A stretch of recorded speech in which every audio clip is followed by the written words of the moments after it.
Ali Nurdin meninggal dunia, Kamis, tanggal 30 Desember tahun 2021.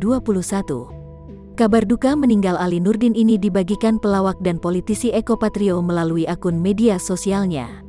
Seperti panggung komedi Indonesia, Eko Patrio juga berduka atas kepergian selamanya Ali Nurdin.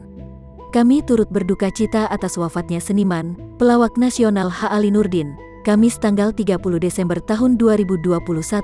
Tulis Eko Patrio dikutip Jumat tanggal 31 Desember tahun 2021.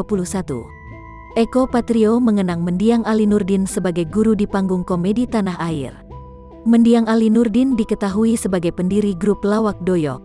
Beliau salah satu yang ngajarin saya melawak saat awal-awal membangun karir tahun 1987-an, tulis Eko Patrio seraya mendoakan mendiang Ali Nurdin agar diterima di sisi Tuhan dan ditempatkan di surga. Semoga almarhum H. Ali Nurdin dalam keadaan husnul khotimah, tulisnya.